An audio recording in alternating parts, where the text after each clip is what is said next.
hello નમસ્કાર વિદ્યાર્થી મિત્રો દરેકનું હાર્દિક સ્વાગત છે મિત્રો ધોરણ 8 વિષય છે વિજ્ઞાન જે અંદર મિત્રો આપણે સ્વાધ્યાય પોથીની અંદર વિડીયોના ભાગ નંબર 2 જોવાના છીએ આપણે વિડીયોના ભાગ નંબર 1 ની અંદર પ્રશ્ન 1 થી 7 સંપૂર્ણ આવરી લીધા છે આ વિડીયોમાં પ્રશ્ન 8 થી એટલે કે પેજ નંબર 111 થી 114 દરમિયાન જે સંપૂર્ણ તમારો જે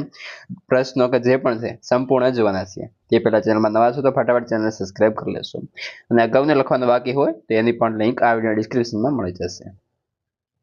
મિત્રો પ્રશ્ન 8 છે જેની અંદર કહ્યું છે વૈજ્ઞાનિક કારણ આપો જેની અંદર પહેલો છે પાકની ફેરબદલી કરવી જોઈએ તો કે ઉત્તર જમીનમાં એક જ પ્રકારનો પાક કરવાથી જમીનમાં પોષક તત્વોની માત્રામાં ઘટાડો થાય છે કેમ કે દરેક પાકની પોષક તત્વોની જરૂરિયાત અલગ અલગ હોય છે આમ જમીનમાં પોષક તત્વોની પૂર્તિ માટે પાકની ફેરબદલી કરવી જરૂરી છે પ્રશ્ન 2 ખેતીમાં આધુનિક સિંચાઈ પદ્ધતિ વરદાનરૂપ છે ઉત્તર સિંચાઈથી આધુનિક પદ્ધતિ પાણીનો બગાડ ઓછો થાય છે પાણીના અછતવાળા વિસ્તારમાં તથા અસમતલ ભૂમિવાળા વિસ્તારમાં પણ પાકને પાણી પહોંચાડી શકાય છે આધુનિક પદ્ધતિથી ઓછા સમયમાં વધારે પ્રમાણમાં પાકને પાણી પહોંચાડી શકીએ છીએ ત્યારબાદ આગળ પ્રશ્ન નંબર 3 જમીનનું ખેડાણ કરવું જરૂરી છે ઉત્તર જમીનનું ખેડાણ કરવાથી જમીન પોચી બને છે તેથી પાકના કુમળા મૂળને વૃદ્ધિ કરવામાં મદદ મળે છે જમીનમાં નીચે રહેલા પોષક દ્રવ્યો ખેડાણ કરવાથી ઉપર આવે છે જેથી જમીન વનસ્પતિ પોષક દ્રવ્યોનો ઉપયોગ કરી પોતાનો સારો વિકાસ કરી શકે છે પ્રશ્ન 4 બીજને ભૂમિમાં યોગ્ય ઊંડાઈએ વાવવા જોઈએ ઉત્તર તો કે બીજને ભૂમિમાં વધારે ઉપર રોપવામાં આવે તો પક્ષીઓ ખાઈ શકે છે અથવા પાણી સાથે બીજને ધોવાણ થવાનો ડર રહે છે જ્યારે વધારે ઊંડાઈએ રોપવામાં આવે તો બીજ દબાણના કારણે વિકાસ અટકી શકે છે આથી બીજને ભૂમિમાં યોગ્ય ઊંડાઈએ વાવવા જોઈએ આગળ છે પ્રશ્ન 5 આપણે કૃત્રિમ ખાતરનો ઉપયોગ ઘટાડવો જોઈએ ઉત્તર કૃત્રિમ ખાતરોમાં અત્યંત વધારે ઉપયોગથી જમીનની ફળદ્રુપતામાં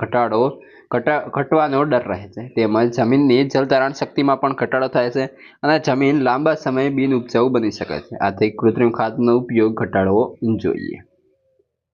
વધીએ આગળ પ્રશ્ન 9 છે ના આકૃતિમાં નામ નિર્દેશન કરો તો મિત્રો સૌપ્રથમ આ છે હળ શાફ્ટ ત્યારબાદ આ છે ફાલ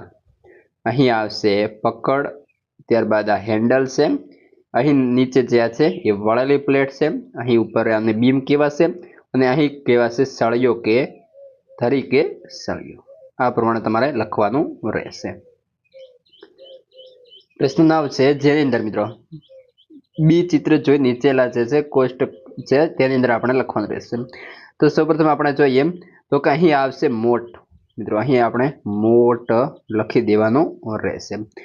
ત્યારબાદ છે ચેન પંપ તે ઉપરાંત અહીં નીચે આવશે જે મિત્રો અહીં જે છે ઢેકલી છે અને બાજુમાં રહેટ છે પ્રશ્ન 10 જેની અંદર ક્ષેત્રીય મુલાકાત જેમાં પહેલો છે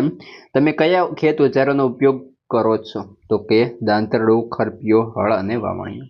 બીજું છે તમે કયા પાકની રોપણી કરો છો તો ચણા બાજરી કપાસ મકાઈ ઘઉં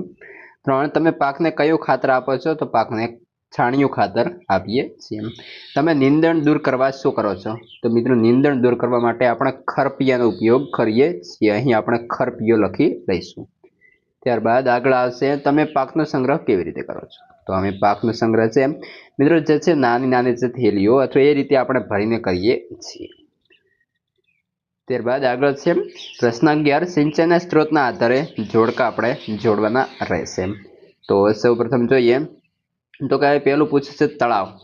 તો તેની સામે આવશે બી એટલે કે આ રીતે આપણે જે છે મિત્રો જોડકા જોડી દઈશું ત્યારબાદ બીજા નંબરે છે ડેમ તો આ રહ્યો મિત્રો ડેમ ડી ત્યારબાદ છે નહેર અથવા કેનાલ તો ઓપ્શન એ